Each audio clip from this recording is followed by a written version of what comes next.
An Angel, a Devil, and a Minor Lord. Art and Story by Alexander Tkachuk. She had taken to wandering the gardens each morning before breaking her fast. Her feet floated over the morning dew and never seemed to touch down with her soft, confident steps. She would brush her fingertips over the hyacinths and roses as the first rays of sunlight spilled over the mountain and licked her pale cheeks with golden light. She made the flowers look foul by comparison, and yet how I wished I were one of those foul weeds, if just to feel her touch for an instant. Some mornings the fog was still out when she took her stroll, and it played tricks on the eye. It was almost like she was too lovely for the mind to accept. And so, when the fog obscured her features, the mind filled in the missing pieces with something wrong.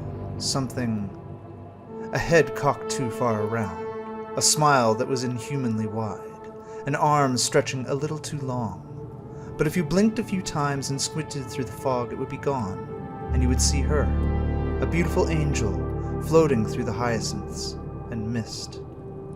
After her meanders, she would sit on the porch with the Baron, where they sipped honeyed tea and ate imported cheeses, while he blustered about inane trivialities in a vulgar soliloquy of commerce and gossip that stained the air with its baser considerations. It hurt to hear it. How could her wonderful ears, forged by God himself for the purpose of hearing poetry and music, stand such drivel? It was beyond me, and yet she did, as she stared at his lips with detached amusement. She had arrived a month before in the dead of night, and softened the pitch with her presence. The hotel had been quiet that evening. I was sitting by the check-in with a stack of documents and going over the kitchen's inventory when the angel arrived. She stopped in front of the desk where I sat.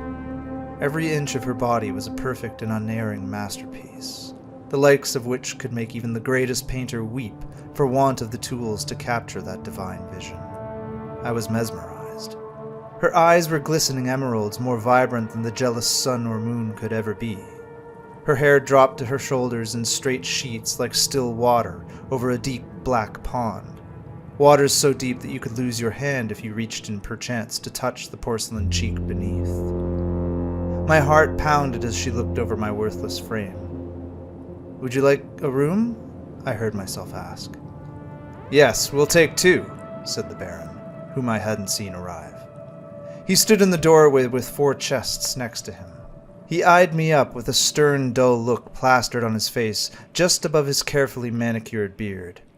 When he spoke, my trance was broken, and I hastily produced 2 keys, and ordered the bellhop to handle the luggage. Before they left, I chanced a final glance at the angel. Her eyes met mine, and she smiled before walking with the Baron towards the rooms. That one glance, with its coy and knowing smile, was all it took.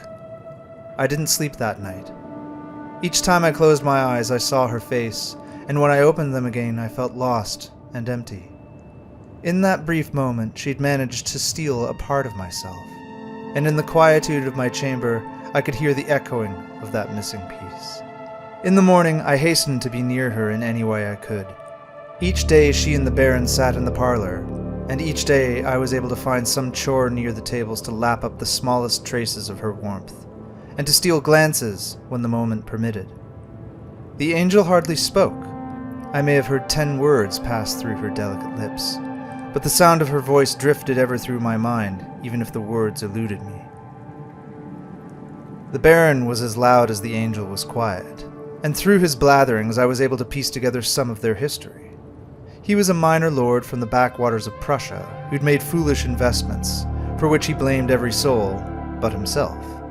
When at a point of fiscal destitution, he had come here to stake out some business in fur exports to his homeland. I never did see him leave the hotel, nor attempt to secure this business in any way. The totality of his plan had been exhausted in his travels here to Quebec. Now he was waiting for the locals to take note of his rank and hand contracts to him. He had met the angel during the voyage from Amsterdam, and the two had grown close during the trip across the Atlantic. For some reason, she'd taken a shine to this pompous husk of a man, and they'd traveled together through New York and Montreal, before making the voyage northward to this hotel. Details of her life before the Baron were maddeningly absent, no matter how much I overheard of their chatter. It was during one of these conversations in the parlor that my desperation for the angel got the better of me.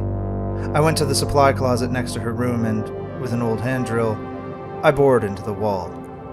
The hole was a simple puncture in the wood, hardly larger than a penny, but it was large enough that I could place my face next to it and see a glimpse of the divine spirit that resided inside. That night, when sleep once again refused to greet me, I went to the supply closet and gazed upon the immaculate goddess. Believe me when I say that I had no vulgar intentions. The need to see her was not something as grotesquely earthy as bodily desire. It was a spiritual experience. The closet had become a divine altar where I could release some semblance of prayer into the world, like sitting in on a ceremony performed by a great saint. Brushing her hair was a holy mass. Watching her write a letter was tantamount to watching a new gospel be written before my eyes. Her sleeping frame was prayer, and to look on her form in undress was a baptism that found me newborn and christened, the first apostle of a new religion. My sleepless nights had taken on an even more frenzied nature in my desperation to bask in her likeness, and yet even in my perfect devotion, I was unworthy. My sleepless eyes deceived me much like the fog, and each night they twisted her beauty more and more. I saw her flesh change. It twisted and turned like the faint glimmer of smoke twisting atop a candle. Ripples of movement undulated beneath her perfect skin, and more horrors I could scarce comprehend. A white and gnarled bone protruding from the flesh where no bone ought to have been. Her wonderful hair would come alive and wandered outwards like the legs of 100 monstrous spiders. A jaw that stretched open wide enough to display a gaping throat lined with oozing and blood-stained teeth. And finally, in a fit of sleepless delusion, I watched her beautiful emerald eyes wriggle out of their sockets.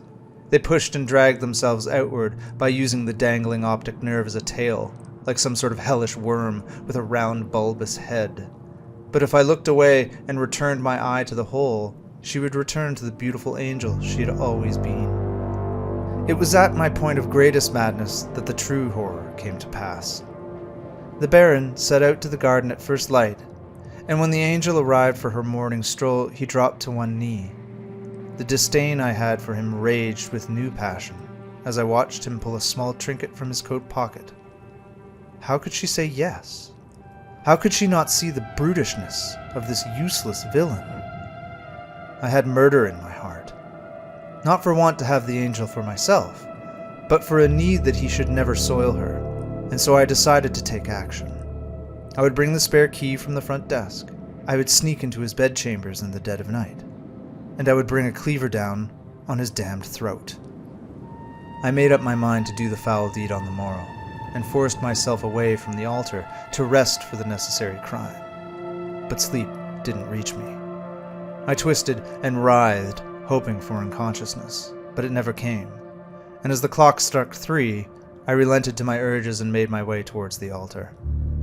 As I skulked down the hall, I happened to glance the Baron slinking from his room towards the angel's room. The devil closed the door before I had a chance to approach. My plans were in shambles, and I knew I had to act. I rushed to the supply closet looking to find a hammer or some other tool to snuff the life out of the Baron. God damn the consequences. But as I was there, I chanced to look through the hole. The two lay naked on the bed.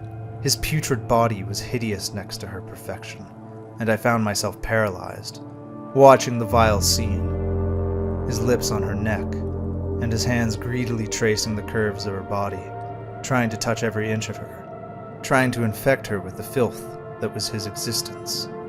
I could hear moaning through the wall. I wanted to stab out my ears. I wanted to slash out my eyes. I would have done anything not to see, not to hear, but somehow I couldn't stop watching. My feet had grown roots, and I would be forever trapped in the hell that had once been an altar. Then something changed in her beautiful emerald eyes. Suddenly, her body melted around him. Legs and hips twisted inwards and enveloped his legs. Her arms grew spines on the palms that dug into his wrists, breaking the skin. Her hair tightened around his face, muffling a scream, but his eyes were filled with mindless terror. A red, festering wound appeared in her chest that stretched wider and wider until her ribs were exposed. They parted in a most unnatural fashion, like teeth that began to gnash at the Baron's flailing body, ripping bits of flesh from his stomach and flanks, until blood and entrails leaked out of his body into her gaping chest. Ripping and gnawing bit by bit until his body went limp, and still the gnawing continued. I finally let out a gag as she reached the spine, and had to turn away to keep from retching over the linens. This wasn't real. None of this could be real. The delirium of sleeplessness had finally overtaken me. It was just the fog again. When I looked back, it would be gone, and I would see my angel laying on the bed. The gnawing sounds had stopped, and so I brought my face towards the hole. But it was blocked by something. Something slick and round that moved when I tried to push it out of the way. I couldn't quite see what it was, so I risked lighting a match, but dropped it immediately and screamed. What I saw was the angel's beautiful emerald eyeball forcing its way through the hole and twisting itself around to look at me, like a worm with the large bulbous head seeing me while I stood at my sacred altar, watching me in my most private place.